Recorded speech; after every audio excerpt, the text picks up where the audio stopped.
On avait pourtant signé monogamie.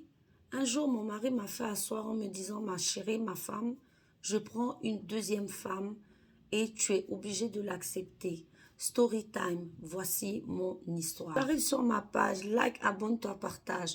Mets la vidéo en favori, tu pourras en avoir besoin pour toi, pour un proche ou pour plus tard. Je suis Steph, créatrice de la marque Minceur et Ventre Plat de chez Jungle Tea.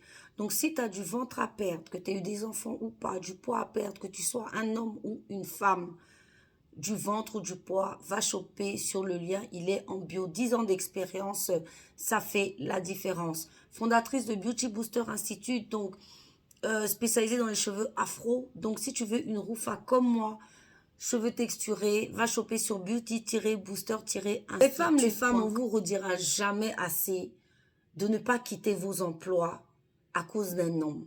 Parce que souvent, vous êtes avec des personnes qui sont gentilles au demeurant, mais qui s'avèrent être des monstres, même des pervers narcissiques à la fin. Voici l'histoire de cette dame qui explique que, en fait, elle faisait des affaires. Donc, c'était une grande femme d'affaires, vous comprenez, en Afrique. Donc, elle voyageait dans certains pays pour acheter sa marchandise. En tout cas, elle faisait des affaires et tout se passait avec son homme qui s'en sortait vraiment pas bien.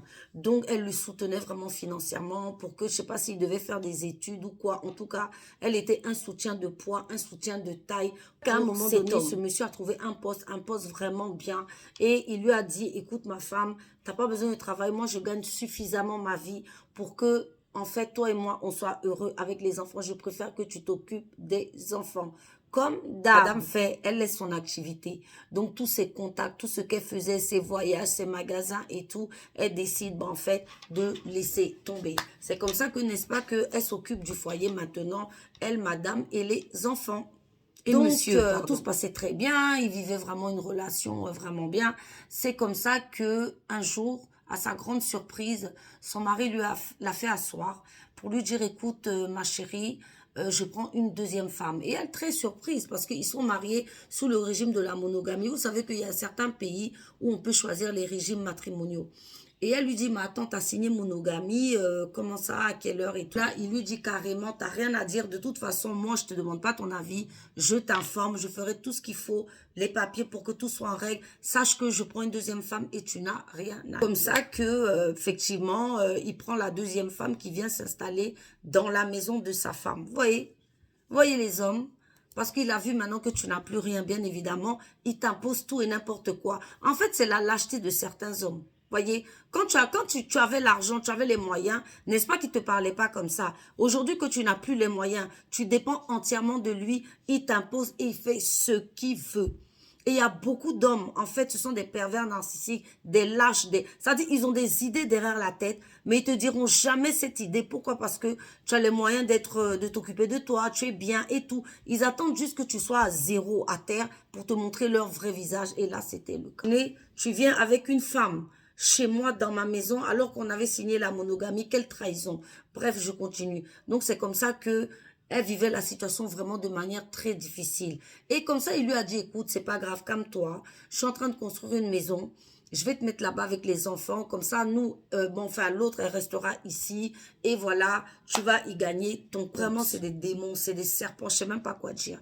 Et c'est comme ça qu'il finit de construire la maison. Et qu'est-ce qu'il fait, monsieur? Il prend la nouvelle femme et il va la mettre dans la nouvelle maison qui est plus grande. Alors que elle a 4 enfants. Donc, normalement, équitablement, ce serait vraiment à elle et à ses 4 enfants d'aller dans la nouvelle maison, vu que c'est une construction plus grande. Mais pas du tout. Il prend la nouvelle et il va la mettre. N'est-ce pas que le nouveau, c'est ce qui est le plus doux?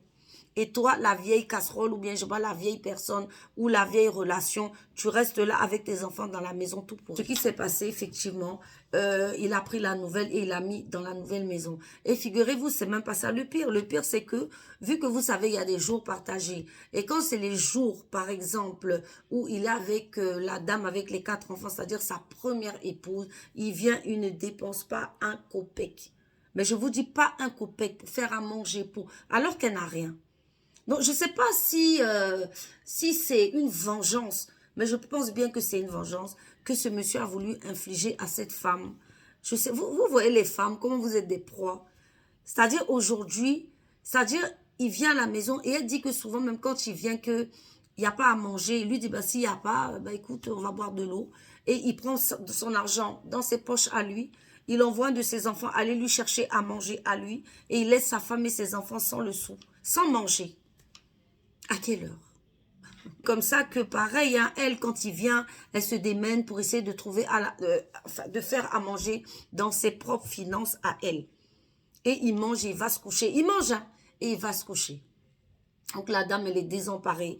Il paraît qu'elle ne sait plus quoi faire. Elle ne sait plus quoi où donner de la tête. Vous voyez les femmes, un peu les situations dans lesquelles vous vous mettez. Hein? À quelle heure tu es une femme active, tu es une femme bosseuse? Il a attendu. Parce qu'il y a beaucoup d'hommes, vous savez, qui aiment déjà chosifier la femme et qui a une méchanceté non dite envers la femme. Quand une femme réussit, quand une femme brille, c'est pas tous les hommes qui sont capables d'accepter cela. Il y en a beaucoup qui font semblant. Oui, c'est bien, ma chérie, tu es active et tout. Alors qu'au fond de son cœur, il veut que tu sois sa chose. N'est-ce pas que quand elle travaillait et tout, tu ne lui avais pas imposé la polygamie. Aujourd'hui qu'elle n'a plus rien, qu'elle dépend de toi, tu lui imposes une autre femme, tu lui imposes un autre régime. Et ta femme s'éteint à petit feu. Ta femme, ben en fait, je ne sais pas, à petit feu. Vous-même trouvez le mot à petit feu. Voyez la méchanceté. Donc, mesdames, faites attention. Faites attention à tous ces hommes avec les belles paroles. Tous ces hommes qui sont gentils au départ. Oui, ma femme, je ferai tout pour toi. Gardez toujours vos finances. En tout cas, c'est vrai que les finances, c'est pas ce qui va faire que peut-être cette personne restera. Mais les finances feront que tu n'auras pas honte, que tu ne te feras pas humilier, que en cas de cas, tu auras la possibilité de partir.